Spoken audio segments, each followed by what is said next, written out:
Retirement planning is a multifaceted process that my guest, Eric Scott in St. George, Utah, says focuses on three key areas.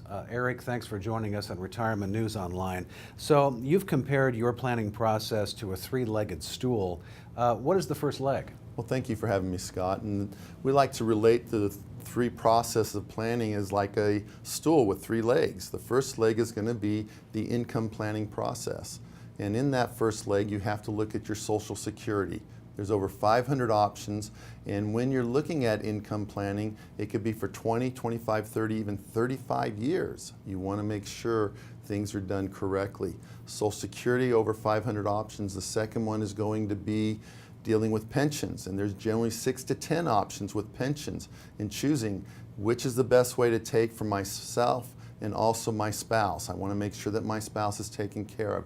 And the third option that most people do not look at is investment planning, specifically with dealing with IRAs, 401ks.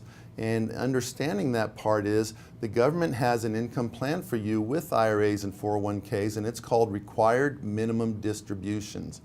If you only zero in on one of those out of the three, you could cost yourselves thousands of dollars in income planning, and also by taking the wrong option may affect your spouse if something happened to you left behind, because it would be a lot less income. So now talk about the second leg on the stool, which is investment planning. So you have to think about it. Many people still remember 2007 at the end of the year, the beginning of 2009, where markets lost 53%.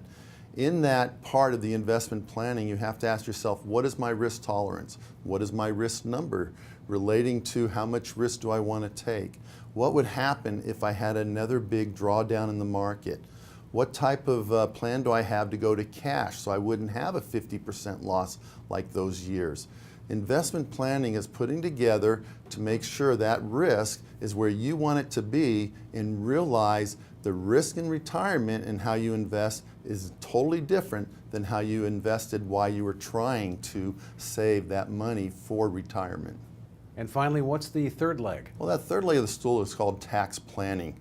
And you could do the income planning completely right and the investment planning completely right, but tax planning can create where you have less money to put into your pocket.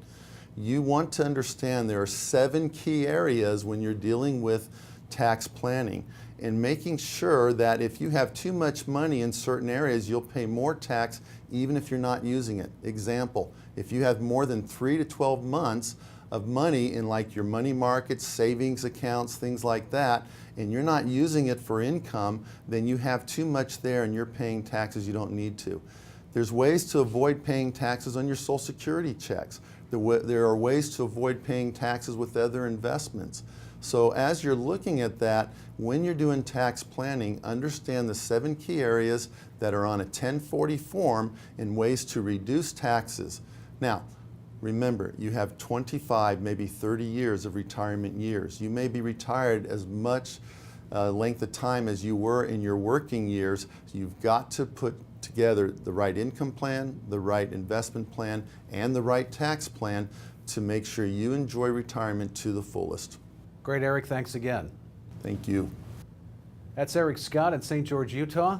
Thanks for watching Retirement News Online.